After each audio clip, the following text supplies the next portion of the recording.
I never told her I owned the bakery. When Pauline and I met at the community center potluck in Guelph last September, I introduced myself as the early morning baker who came in to set up the pastry cases. That wasn't a lie, exactly. I did do that. I just didn't mention that I'd been doing it at my own place for 31 years. She asked me what I did for a living, and I said, I work at a bakery on Stone Road. She nodded and said that sounded like honest work. I agreed with her. It is. My late wife, Marguerite, used to say I was too humble for my own good. She built that business with me from nothing.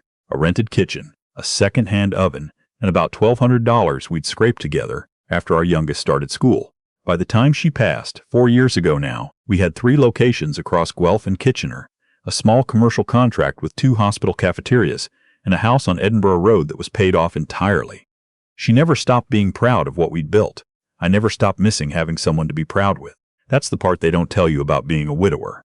It's not just the loneliness at night. It's the accomplishments that have nowhere to land. My daughter, Celeste, had been patient with me through the grieving. More patient than I deserved, honestly. But around the 2nd year, she started gently mentioning that she didn't want me to spend the rest of my life alone. She never pushed. She'd just say things like, Dad, there's a life still ahead of you. And I'd nod and change the subject. Then came the potluck. Pauline was standing near the dessert table with a paper plate, and she pointed at the squares I'd brought and asked if I'd made them. I told her yes.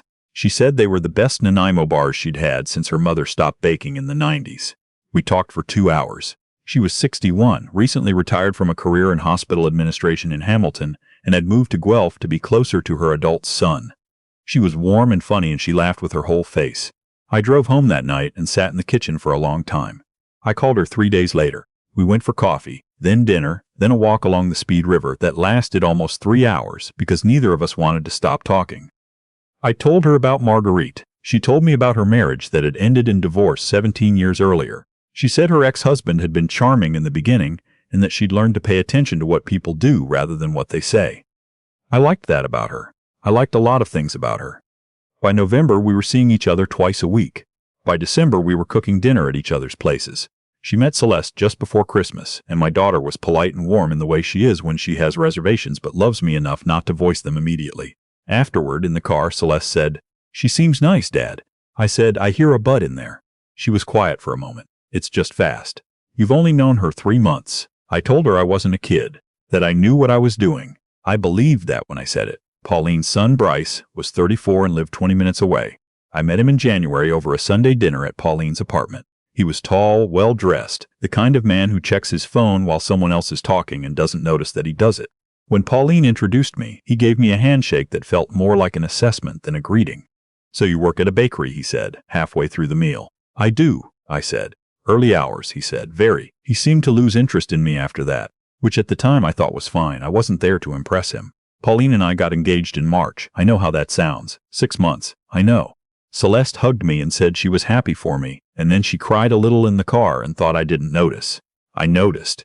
I didn't say anything because I was 64 years old and certain, the way you're only certain when you've been lonely long enough, that this was the right thing. We were married in May. Small ceremony. Celeste and her husband, a few friends, Bryce and his girlfriend. The reception was dinner at a restaurant in downtown Guelph. Nothing extravagant. Pauline said she didn't want extravagant. She said she just wanted real. The next morning, we woke up in my house on Edinburgh Road. That's when things changed. Not dramatically at first. Not the way you'd notice unless you were paying close attention. But looking back now, I can see exactly when it started. It started the morning after our wedding, over coffee at the kitchen table, when Pauline got very quiet and said, I've been thinking about the house. I looked up from my cup. I think we should talk about the deed, she said. It makes sense to have both our names on it. We're married now. I said that was probably something we should discuss with a lawyer before doing anything. She nodded slowly and said, yes, of course, you're right. But there was something in her voice that I couldn't identify. A flatness, like she'd expected a different answer.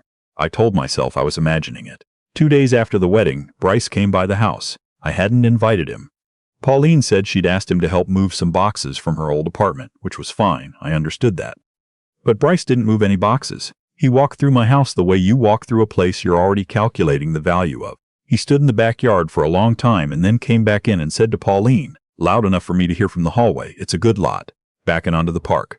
Nice, not nice house. Nice lot. I stood in the hallway and felt something cold settle in my chest. That night, Pauline brought it up again. More directly this time. She said that she'd spoken to Bryce and he thought it would be smart to add her name to the deed sooner rather than later. She said it was a matter of security, that if something happened to me, she didn't want to be left in a complicated situation. I asked her what kind of complicated situation she was imagining, given that we'd been married for 3 days. She said I was being defensive. I said I wasn't being defensive. I was asking a reasonable question. She went to bed early. I sat in the living room with the lamp on low, and I thought about the way Bryce had said, "Nice lot." I called my accountant the next morning, Dennis. I've known him since before the bakeries existed. He answered on the second ring, and when I told him what was happening, he was quiet for a long moment, and then he said, "Does she know what you own?" "No," I said. "Good," he said. "Don't tell her anything yet. I want to explain something because I know how this looks. I wasn't deliberately trying to deceive Pauline when we met. I didn't introduce myself as just a baker in order to set some kind of trap. I did it partly out of habit. I've spent 30 years being the guy who comes in before sunrise and gets flour on his shirt, and that's how I think of myself. And partly because Marguerite always said that people who lead with their money are usually trying to buy something that money can't buy. So I'd gotten used to letting people meet me before they met what I had. But I also want to be honest. After I hung up with Dennis, I sat in the parking lot behind the Stone Road location, and I thought about the conversation at the kitchen table, and the way Bryce had stood in my backyard, and the suddenness of it all, 3 days into our marriage, and I thought, thank God she doesn't know. That's a terrible thing to feel about your wife. I went home at noon. Pauline was on the phone in the bedroom with the door partially closed. I wasn't trying to listen. I was walking past to get a glass of water. I heard her say, "He works at a bakery, Bryce. He doesn't own it." A pause. Then, "He's not going to be difficult about this. Just give me some time." I stood very still in the hallway. "He's not going to be difficult about this." I went back downstairs and sat at the kitchen table and stared at the wall for a long time. I thought about Marguerite, about the two of us carrying that second-hand oven up a flight of stairs and laughing so hard we had to stop on the landing. About the look on her face the morning we signed the paperwork for the Kitchener location. About how she always said the bakery wasn't really ours until we'd paid off the last dollar. Because until then the bank owned the dream. We paid off the last dollar 12 years ago. I thought about my daughter who had hugged me and been happy for me and cried in the car. I picked up my phone and called Celeste. She answered on the first ring the way she always does when she's worried about me. "Dad, is everything okay?"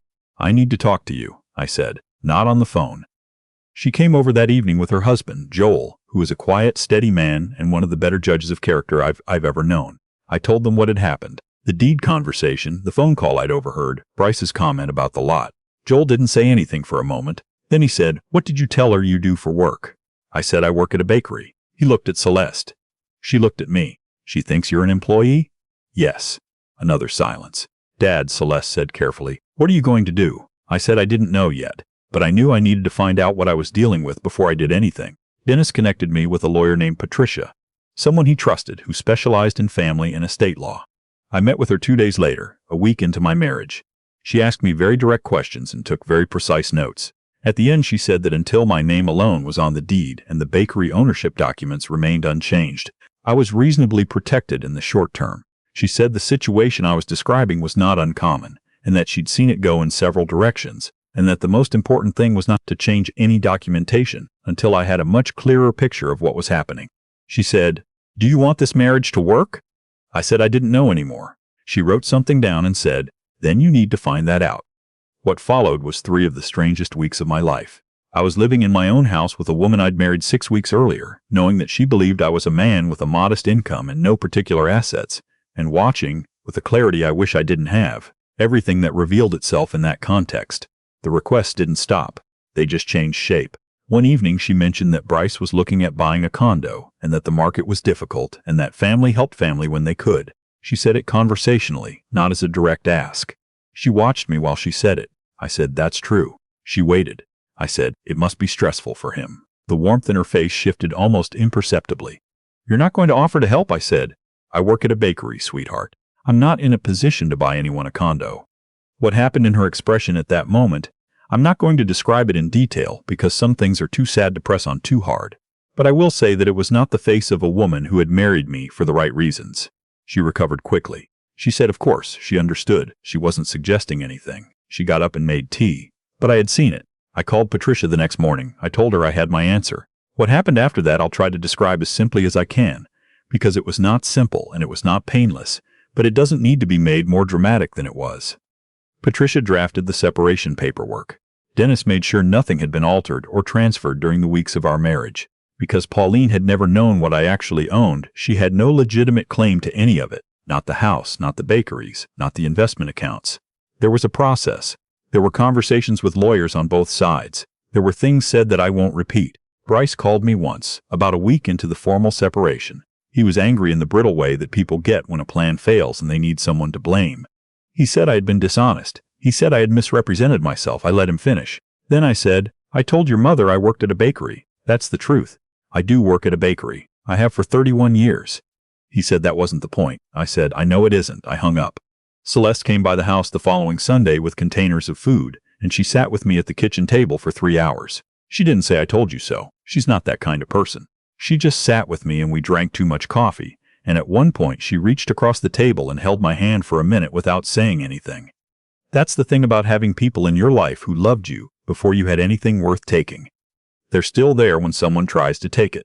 I want to say something honestly because I've had a lot of time to sit with this, and I think honesty is the only thing worth offering at the end of a story like this. I don't know how much of Pauline was real and how much wasn't. I don't know at what point the warmth became strategy. I don't know whether she started out with a plan or whether Bryce got in her ear somewhere along the way and changed the direction of things. What I know is that the woman who stood by the dessert table at that potluck and said my Nanaimo bars reminded her of her mother's baking. I genuinely don't know who she was. And that's a strange kind of grief, losing someone you're not even sure existed. What I also know is this. I spent 31 years building something real. I did it with someone who worked beside me every single day and never once looked at what we had as a means to something else. Marguerite thought of the bakery as a living thing that required care and feeding and respect. When she died, she left her half of everything to Celeste, and she left me a note that said, "Keep making things that are worth making." I've tried to honor that. I still go in before sunrise. I still set up the pastry cases. I still get flour on my shirt. The work is the same as it's always been. Most mornings, one of my longtime staff, a young woman named Bridget, comes in at 5:30 with her headphones in, and we work in comfortable silence for the first hour. And I think that's one of the best hours of my week. I'm not telling this story to make myself look smart. I didn't do anything clever. I just happened to be a person who'd spent a lifetime being careful about what he led with. That caution, which was partly just my nature and partly something Marguerite taught me, ended up protecting everything we'd worked for. I'm also not telling it to make Pauline into a monster. I don't know her story. I don't know what she needed or why she needed it or how she got to where she was. That's not mine to carry. What I am telling it for, and I've thought about whether I should tell it at all, is because I know there are people listening to this who are in the same place I was, lonely after a long loss, ready to believe in something new, wanting so badly for the warmth to be real that you stop asking whether it is. Your instincts are there for a reason. That quiet feeling in the hallway, the cold thing that settles in your chest when something doesn't add up, that's not paranoia. That's experience. 30 years of paying attention to what's real and what isn't. Listen to it. And if someone in your life who loves you says, "I just want you to be sure," let them say it. Don't change the subject. They're not trying to take something from you. They're trying to make sure nobody else does. Celeste called me last week to check in. She asked how I was doing. I said I was fine. She said, "Really?" In that way she has. I said, "Really?" I went in early and made butter tarts, and Bridget said they were the best batch in a year. She laughed. She said, "That sounds like you, Dad." It does. It sounds exactly like me. And for the first time in a while, that's enough.